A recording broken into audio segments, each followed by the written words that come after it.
Tu ne peux pas, tu ne peux pas, tu ne peux pas. Quand tu étudies la langue, il faut pratiquer toujours. Tu ne peux pas parler le français, tu ne peux pas parler la langue sans exercer la langue. Ntushobora kuvuga ururimi, ntibyashoboka rwose, ndakurahiye ntibyashoboka. Kugira ngo uvuge ururimi urwo ari rwo rwose urimo kwiga, bisaba kurupuratika, bisaba kurushyira mu bikorwa ukaruvuga. Niyo mpamvu hano kuri Smartness Mahwi TV tubaha imyandiko, tukabaha amadiyalogue, ibiganiro uba ugomba kwiga ukabisoma mu ijwi riranguruye, ukavuga cyane, ukifata amajwi. Kuri urimo kwifata amajwi, kuri urimo gusubiramo ijambo kugira ngo uze kubasha kwifata amajwi, nibwo buryo bwiza bwo kwiga ururimi. Uramutse uri ahantu bakoresha igifaransa byo ni akarusho. Ibyo wize, uko wize dialogue, uko wize umwandiko, iyo ugeze aho baruvuga rya jambo ryagusigayemo kumva bararivuze, biguma ari burundu. Uko uteza amatwi amakuru, televiziyo runaka, kuri YouTube ugakomeza kubyumva, biriya byose ubwonko burabibika. Kabone yemwe niyo utazi igisobanuro cy'ijambo, ubwonko buba bwaryumvishe. Iyo uhuye naryo ukamenya icyo gisobanuro, ubwonko bugifata pour de bon, bugifata burundu. Uyu mwanya rero tugiye kwiga umwandiko. Ngiye kubanza ngusome. Naravuze nti ntago nawusoma nihuta nkuko abafaransa bavuga, kuko mba ndimo kubigisha. Ndamutse mvuze nkuko bavuga nkihuta cyane, ntago mwabyumva. Mvuga gahoro, ariko wowe hariya mba natanze urugero, ujye ubyibuze usoma nkanjye. Wamaze kwandukura ugasoma nkanjye, ukifata amajwi, ukumva ko uko byasohotse, ndetse ukanikosora. Wenda abo nigisha abo mwebwe murabizi ko mbakosora, ariko wowe wenda tudakora no ukurikira kuri YouTube gusa, ujye wifata amajwi nawe utega amatwi uyihe urugero. Uvuge uti aya majwi ndamutse nayasomeye imbere y'abantu buzuye sare se, aya majwi yaba ameze ati? Ubongera ubisome, ntabwo nkorana n'abanebwe, nuko bimeze. Reka rero dusome, ndabanza nsome, utega amatwi twumve ko urwego rwawe ko hari ikintu uri busigarane. Noneho nyuma mwandike, mwandiko ngukwandikire, musome musobanura, nkwigishe kuwusoma, nyuma noneho ngusomere uko urifata amajwi usoma. Wowe ariko utarakora subscribe igihe niki, kora like, kora share. Nkunda kuvuga ngo amahirwe y'undi ntakuraho ayawe. Niba uzi umuntu ukeneye kwiga igifaransa se, uramwimira icyo aya masomo, yamusangize rwose, ukore share. Cyane cyane impunzi z'abakongomani ziri mu Burayi, muri Canada, Amerika, aho uyizi hose bo turimo gukorana neza. N'abafite ikibazo cy'uburyo bwo kongezaho insimbura mubyizi, bazanyandikire nzababwira uko tubikora, cyane ko amakarita yanyu ndabizi yuko aho ngaho muba mutaragira uburenganzira bwo kohereza amafaranga hanze y'igihugu. Muzanyandikire mumbwire, nzabereka uburyo ki aho ngaho dukorana mukangezaho insimbura mubyizi. Ubwo nshatse kuvuga kame niba ngufasha nawe hari icyo ugomba kungenera. Icyo kintu ngenera rero nibwo buryo nshaka kukwereka uburyo wajya ukingezaho, niba ikarita yawe itari yaba update ku buryo ubasha kohereza amafaranga, cyane ko nk'impunzi ntabwo biba byemewe. Ibyo ni ibintu nzi. Kugira ngo urebe amasomo tuba tumaze kukugezaho, kandi aho muri Smartness Mahwi TV, nurangiza ukande handitse video, bityo urebe isomo ryose wifuza. Intego yacu nuko isomo ryose muzajya mushaka hano kuri Smartness Mahwi TV muzajya musanga twarabibateguriye. Reka rero dukurikize amabwiriza. Mbibutsa ko gukurikiza amabwiriza ya mwarimu buriya biba byabaye itegeko. Ntabwo ari ukuvuga ngo niba ufite umurongo wo kwiga iga, niba utawufite bivemo. Reka dutangire. Texte. À la recherche de la vérité. Kigali le 6 mai 2008. Salut Zachary, c'est encore moi. Je cherche toujours la vérité. Avant-hier, mardi, je suis allé voir Rigobert, le gardien de la maison d'enfance. C'est mon ami. Je lui ai posé ma question, mais il n'a pas été gentil non plus. Il a dit, quand on n'est pas né, c'est qu'on ne vit pas. Et puis, hier, grand-maman est arrivée. Après le repas, j'ai demandé, grand-maman, quand on n'est pas né, si on ne vit pas, est-ce qu'on est mort? Elle a commencé à sourire, mais elle a bien vu que j'étais sérieux. Elle a dit, La mort, Titi, c'est comme pour ton grand-père. Il était vieux et un jour il est mort. Un peu comme s'il était parti. On a une grande peine. Et puis, avec le temps, on accepte. On se souvient des bons moments qu'on a passés ensemble. Les mots de grand-mère m'ont fait du bien. Elle est gentille, grand-mère. En classe, j'ai parlé avec Roseline. Elle n'a pas compris. Dans ta famille, tous les frères et sœurs sont grands. Ils sont nés avant toi. Tu devrais être content. Tout le monde s'occupe de toi. Demain, j'irai parler à papa et maman. Je ferai tout pour savoir. Ton ami Titi. Uyu mwandiko ukurikira umwandiko wabanje ni urusobe. Mu ncamake uno mwana yanze kwemera mpaka rwose avuze ati ndakomeza nkurikirane impamvu ntari ku mafoto abandi kandi bahari. Ni umwana mutoya urimo kuburana impamvu atari ku mafoto y'iwabo. Reka tugende dusobanura ijambo kurindi. À la recherche de la vérité. Recherche de la vérité hano ni ukuvuga ngo ni ugushakisha ukuri. Recherche ni ugushakisha, la vérité ni ukuri. Hano rero ni mu gushakisha ukuri. Kigali Losime 2008. Kigali ni igihe ibaruwa yandikiwe ku itariki 6 z'ukwezi kwa 5 2008. Salut Zachary. Muraho Zachary.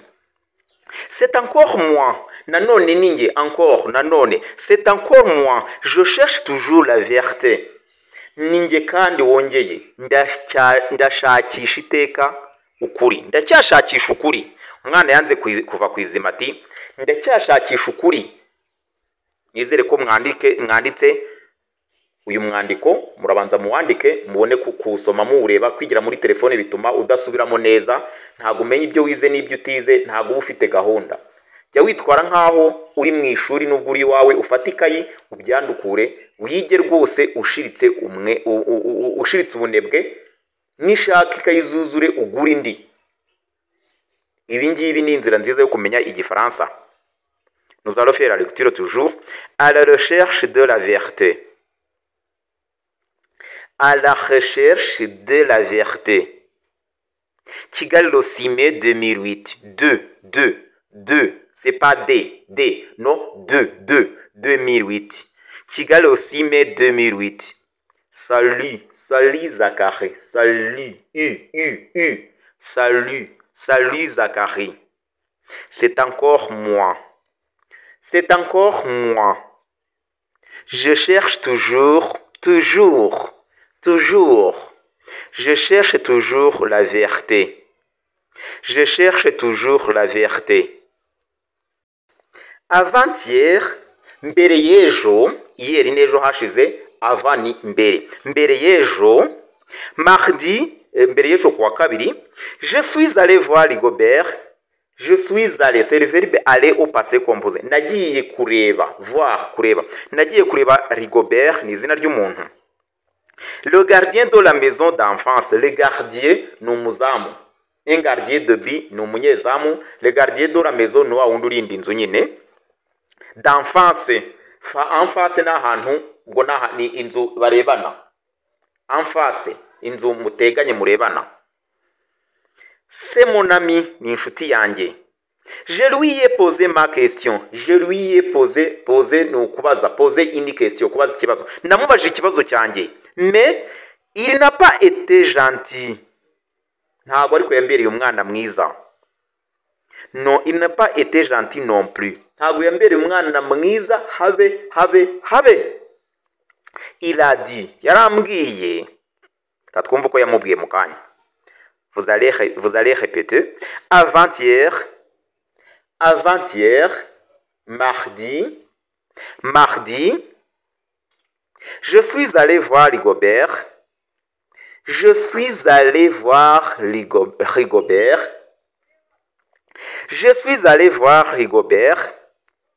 Le gardien de la maison d'enfance. C'est mon ami. Je lui ai posé ma question. Je lui ai posé ma question. Mais il n'a pas été gentil. Mais il n'a pas été gentil non plus. Non plus. Il a dit. Il a dit. Quand on n'est pas né, c'est qu'on ne vit pas. Quand on n'est pas né, iyo umuntu ataravuka, narabivuze, ça vient du verbe naître. Quand on n'est pas né, iyo utaravuka, c'est qu'on ne vit pas. Nuko nyine ubutabaho. Vie vient du verbe vivre. Nuko ubutabaho.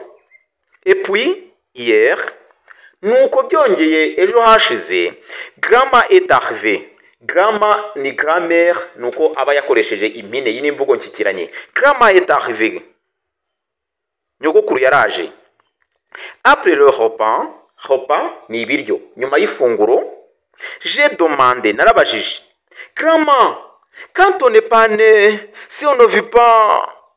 Grandma, quand on n'est pas né, iyo umuntu ataravuka, si on ne vit pas, iyo umuntu atabaho, reka twumve icyakurikiyeho. Vous allez faire la lecture tout d'abord. Quand on n'est pas né, c'est qu'on ne vit pas. C'est qu'on ne vit pas. Et puis, hier, grand-maman est arrivée. Grand-ma est arrivée. Après le repas, j'ai demandé. Grand-ma, quand on n'est pas né, si on ne vit pas, yarakomeje. Est-ce qu'on est mort? Est-ce que, vous allez répéter, est-ce qu'on est mort? Mbese umuntu aba yapfuye? Iyo umuntu ataravuka, iyo umuntu atabaho, mbese umuntu aba yapfuye? Uno mwana ikibazo cye nyamara kirakomeye. Est-ce qu'on est mort? Elle a commencé à sourire. Yatangiye guseka. Mais elle a bien vu que j'étais sérieux. Ariko yabonye neza ko ndi sérieux mu byo mvuga. Ko ntarimo gukina. Mais elle a bien vu, c'est le participe passé du verbe voir, ivuga kubona. Yabonye neza ko que j'étais sérieux. J'étais, c'est l'imparfait du verbe être. J'étais sérieux. Elle a dit. Donc, la mort, c'est comme pour ton grand-père. Urupfu ni nka sogokuru wawe. Sekurumva yarapfuye kandi umwana yarabibonye. Urupfu titi ni nka sogokuru wawe. Vous allez répéter. Est-ce qu'on est mort? Est-ce qu'on est mort? Elle a commencé à sourire. Mais elle a bien vu que j'étais sérieux. Elle a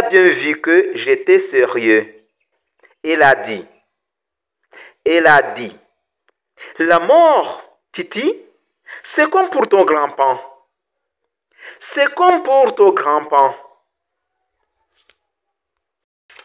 Il était vieux et un jour il est mort. Il était vieux, yarashaje, vieux ni gishaje. Ubwo ni grand-père ni sekuru arimo kuvuga. Il était vieux et un jour nuko umunsi umwe il est mort. Nuko umunsi umwe yarapfuye nyine. Un peu comme s'il était parti. Mbese ni nkaho yagiye gakeya. Nkaho yaducitse nyine. On a une grande peine. Twarababaye nyine, umuntu arababara. La peine, tumaze iminsi iri jambo turikoresha. La peine ni ugupanika nyine. Kwa kuntu umuntu aba yabuze uwe. Urarira, ukababara, ugapanika, ukabura uko ubigenza. On a une grande peine. Et puis avec le temps, et puis byongeye nyuma uko igihe kigenda gitambuka, avec le temps, uko igihe kigenda gitambuka, on accepte, urabyakira, urihangana nyine umuntu wawe ukamubura igihe yari arimo gusobanurira umwana. Vous allez répéter. Il était vieux. Il était vieux. Et un jour, il est mort.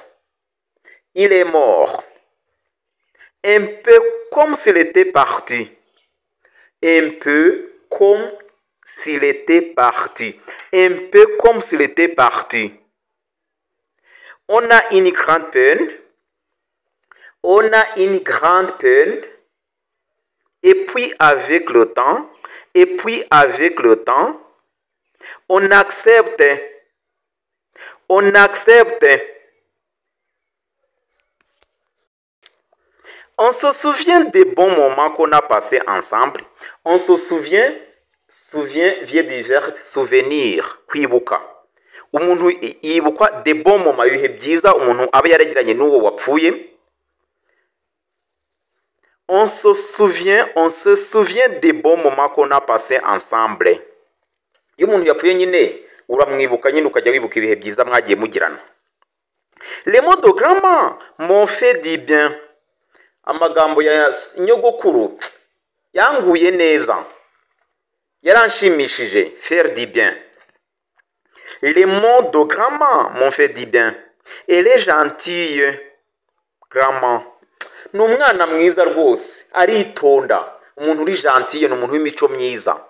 Gentille au féminin. Elle est gentille, grand-mère. Vous allez répéter. On se souvient des bons moments. On se souvient des bons moments qu'on a passés ensemble. Les mots de grand-mère m'ont fait du bien. Les mots de grand-mère m'ont fait du bien. Elle est gentille, grand-mère. En classe, j'ai parlé avec Roseline. Mwishuri navuganye na Roseline.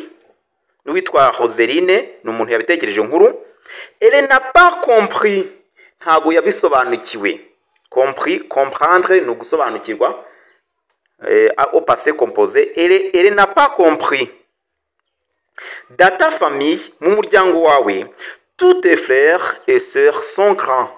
Mu muryango wawe, basaza bawe na bashiki bawe ni bakuru. Frères nabo muvindimwe b'abahungu, sœurs nabo muvindimwe b'abakobwa. Sont grands ni bakuru. Ils sont nés avant toi, bavutse mbere yawe. Tu devrais être content. Wagombaga rero kwishima, ugomba kwishima. Agiye kumubwira mu kanya impamvu yagombaga kwishima. Vous allez répéter. En classe, j'ai parlé avec Roseline. J'ai parlé avec Roseline. Elle n'a pas compris. Elle n'a pas compris. Dans ta famille, tous tes frères et sœurs sont grands. Tous tes frères et sœurs sont grands. Ils sont nés avant toi. Ils sont nés avant toi. Tu devrais être content. Tu devrais être content. Hano yaramubwiye ati tu devrais être content, wagomba kwishima. Tout le monde s'occupe de toi. Buri wese aba kwitayeho. Akana gato kari mu rugo murabizi ko abantu bose nyine niko baba bitayeho. Tout le monde s'occupe de toi. Demain, ejo, j'irai parler à papa et maman. Nzajya kubibwira papa na mama. Je ferai tout pour savoir. Nzakora ibishoboka byose mbimenye. Nzakora ibishoboka byose mbimenye. Tout le monde s'occupe de toi. Tout le monde s'occupe de toi. Demain, j'irai parler à papa et maman. Demain, j'irai parler à papa et maman. Je ferai tout pour savoir. Je ferai tout pour savoir. Ton ami Titi. Ton ami Titi. Inshuti yawe Titi. Hano mwigiyemo amagambo mashya, mwigiyemo kwandika ibaruwa isanzwe ya gicuti, muruna ko byose birimo no kuvuga igifaransa. Ni ibintu byinshi. Iyo wize umwandiko ntiwifata ntuwusome ngo wifate amajwi. Buriya niyo urimo kwiga icyongereza ari umwandiko cyangwa ari dialogue, uzayisome wifata amajwi, utega amatwi, wumve urwego ugezeho. Umunsi ku wundi uhorane iyo emiration, uhorane iryo shyaka ryo kumva ugomba kurushaho. Hano tugiye gusoma ubwo namwe murifata amajwi byibuze mwumve ko mwasomye nkanjye. Kora like, kora share, ubisangiza abandi, ukore subscribe niba amasomo tukugezaho yagushimishije. Uwifuza kureba amasomo tuba twabagejejeho urakanda aho handitse Smartness Mahwi TV, nurangiza ukanda handitse video uzamure ubone amasomo, uhitemo isomo wifuza.